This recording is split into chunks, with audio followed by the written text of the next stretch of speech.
এদিকে আয়, একটা জিনিস দেখাবো সবাই বন্ধুরা, তোমাদের বলছি এইটা কিন্তু তিলের গাছ, জানো?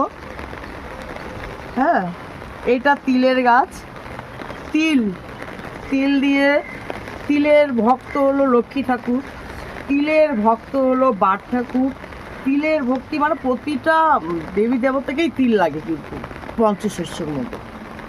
আর তিল, কলাই, মাসকালাই, ওইটা দিয়ে কিন্তু বাট ঠাকুরকে বেশি দিয়ে দিতে হয়। পঞ্চশস্যের মধ্যে মাসকালাই, জব, তিল, শস্যা সব কিছুই থাকে, ধান, আতপ চাল সব কিছুই থাকে পঞ্চশস্যের মধ্যে। এই দেখো তিল হয়েছে, তিল দেখেছো? এই যে তিল। আমার মেয়েকে বলি, মেয়ে বিশ্বাসই করে না।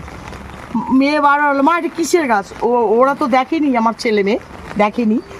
আমি বলি তিলের ফুলটা দিয়ে লক্ষ্মী ঠাকুরকে পুজো দিলে লক্ষ্মী ঠাকুর খুব সন্তুষ্ট হয়।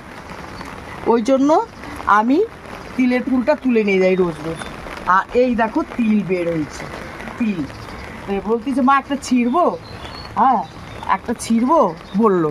না, আমি ছিঁড়তে দেইনি। ওই যে তিলটা বড় হোক, লম্বা লম্বা যে তিল হয়েছে, কি আর বলবো। আর এই দেখো মিষ্টি কুমড়া নিয়ে এসে খেয়েছি, আর বিচিটা পুরো বড় বড় ছিল। তো ভাবলাম রথযাত্রার আগেই বেড়ে গিয়েছে বিচি, তো ভাবলাম হবে কি না। তো যাই হোক, গাছ বের হয়েছে। এখন দেখা যাক, ফুল আর ফলের অপেক্ষে। ফুল ফল হলেও দেখতে হবে। বৃষ্টিতে তো ভিজছি, ভালোই লাগছে, কিন্তু পরে তো মাথাটা না ভারী হয়ে যাবে, মাথাটা প্রচণ্ড ভারী হয়ে যাবে কিন্তু পরে। যাই হোক, আমি আনন্দেই ভিজছি। শিলিগুড়িতে বৃষ্টি হচ্ছে, সেই খুশিতে আমি ভিজছি।